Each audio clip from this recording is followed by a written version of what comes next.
The conversation surrounding the New York Giants and their future has grown louder, more restless, and more urgent with each passing week, but no storyline has captured the imagination of fans, analysts, and insiders quite like the possibility, however slim, however complicated, that Marcus Freeman might be the next head coach to walk into East Rutherford and attempt to lift a storied but staggering franchise back to relevance.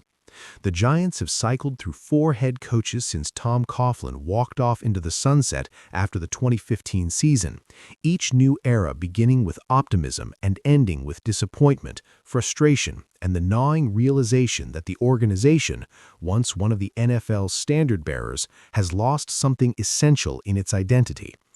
But in the middle of that instability, in the middle of a search that has worn thin on ownership and exhausted a fan base starving for direction, the name that keeps echoing across front offices, locker rooms, and television panels is the same: Marcus Freeman, the dynamic, relentlessly modern, relentlessly admired head coach at Notre Dame, who has somehow become both one of college football's brightest rising stars and one of the NFL's most fascinating what-ifs. The attention is not surprising to anyone who has followed his journey, and it certainly isn't surprising to those who have watched him reshape the culture in South Bend with a mix of youthful energy, old-school accountability, and an authenticity that players gravitate toward without hesitation. Freeman, who will turn 40 in January, has put together a resume at Notre Dame that is difficult to ignore. A 43-12 record in 4+ seasons, a trip to the national championship game last year, and a level of consistency that belies his age and reinforces the reputation he has built since his early days as an assistant at Cincinnati, Purdue, and Kent State. He is the kind of coach people inside the industry had been monitoring quietly for a decade, long before he stepped into the spotlight at one of college football's most pressure-packed programs, long before oddsmakers began listing him as the favorite to take over for Brian Daboll in New York, long before the media frenzy that followed Notre Dame's decision to decline a bowl bid and the frustration that erupted after the Irish were left out of the college football playoff. Matt Fortuna, who has covered Freeman from the beginning of his coaching career, made it clear that none of this is a surprise.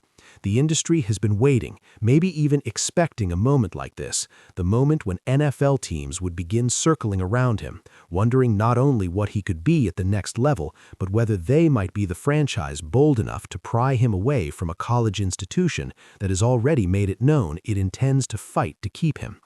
Notre Dame athletic director Pete Bavacqua has said publicly that the university is willing to rework contract parameters to counter outside interest, a rare admission that signals just how valuable Freeman is to the future of the program. And yet, despite Notre Dame's determination, despite the allure of unfinished business in South Bend, the NFL remains the NFL.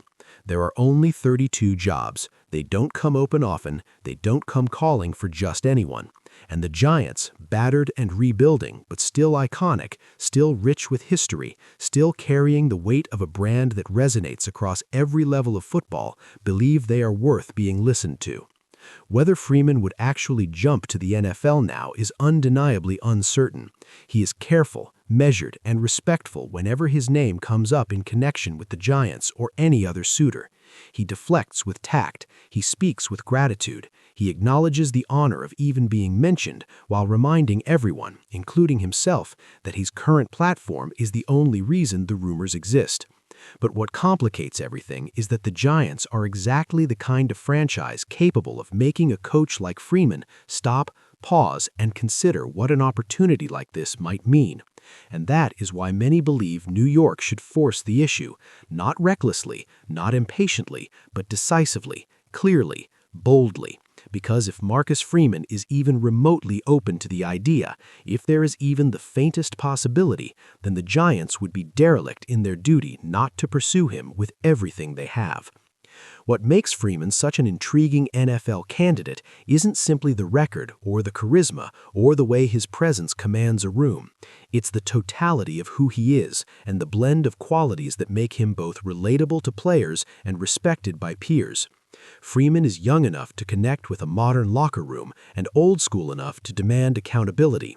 He is charismatic enough to be a player's coach, yet tough enough behind closed doors to maintain structure, discipline, and an expectation of relentless work.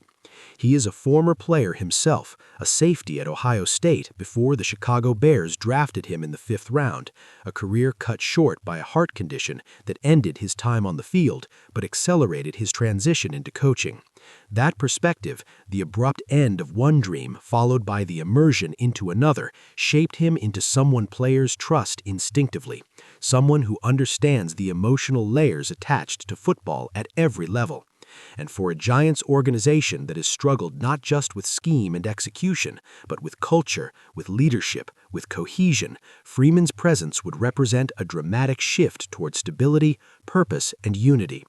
Of course, the NFL is a different animal from college football. The Giants know this, Freeman knows this, and the greatest challenge for any college head coach transitioning to the league is assembling a staff capable of bridging the gap between philosophies, personalities, and expectations. New York has been burned by this exact problem repeatedly. Pat Shurmur, Joe Judge, Brian Daboll, each undone in part by an inability to hire, maintain, and empower the right assistants. But Freeman, by all accounts, is uniquely equipped for this part of the job. He has spent years fostering relationships across the coaching landscape, building respect in NFL and college circles alike, and his reputation for collaboration rather than isolation is precisely what modern front offices seek in a leader. With a promising young quarterback in Jackson Dart, a franchise tackle in Andrew Thomas, and a dynamic star in Malik Neighbors, the Giants are not as barren as their record might suggest. They have pieces, real pieces, waiting for the right architect. One of Freeman's former players, Giants rookie Bo Collins, spoke glowingly about the coach who once helped mold him, describing him as someone who preaches trust, accountability, relentless work, and personal responsibility. Those qualities stand out in any locker room, but in a professional environment where egos, money, and expectations collide daily, they become essential. Collins said Freeman is the kind of coach who connects beyond football, who holds players to a standard that empowers them rather than punishes them, who demands ownership over mistakes but never asks for anything he's not willing to give himself. That sort of leadership, Collins believes, would travel well to the NFL. The Giants, for all their recent failures, remain a franchise that still believes in its own relevance, still believes in the weight of its logo, still believes it should be competing in January and February rather than drifting into irrelevance by Halloween. But belief without direction is just noise, and the franchise has produced plenty of that over the past decade. What it needs is someone capable of reshaping not just the roster, but the culture. Someone who can withstand adversity without panicking. Someone unafraid of the scrutiny that comes with coaching in New York. Freeman, according to Matt Fortuna and countless insiders, has the competitive edge, the internal fire, and the emotional toughness to handle it. He has the chip on his shoulder that great coaches often carry, the one that never fully fades no matter how much success they achieve. And though this may not be the ideal moment in his career to jump, though he may genuinely believe Notre Dame is where he belongs, the simple, unavoidable truth is that Giants jobs don't come open often, and opportunities of this magnitude don't wait for ideal timing. The Giants owe it to themselves, their fans, their future, and their battered reputation to find out exactly where Marcus Freeman stands. Not next month, not after interviewing safe retreads with limited upside, now. Because if the answer is yes, even a hesitant yes, even a conditional yes, the franchise would instantly gain a leader capable of redefining their direction for the next decade. And if the answer is no, if Freeman decides his journey belongs in South Bend for now, then at least the Giants will know they swung for the best. They will know they stopped fearing the ghosts of failed searches past and went after the candidate who, more than anyone else, embodies the blend of vision, competitiveness, accountability, and modern leadership that the organization so desperately needs. This is why the Giants must go all in, why they must refuse to let the uncertainty surrounding Freeman's intentions paralyze them, why they must force the conversation, force the decision, force him to say no. Because hope is not a strategy, and fear is not a plan, and settling for anything less than the boldest possible move is the fastest way to remain stuck in the same cycle that has defined them for too long. Marcus Freeman may stay at Notre Dame. He may choose loyalty, legacy, stability, and unfinished business.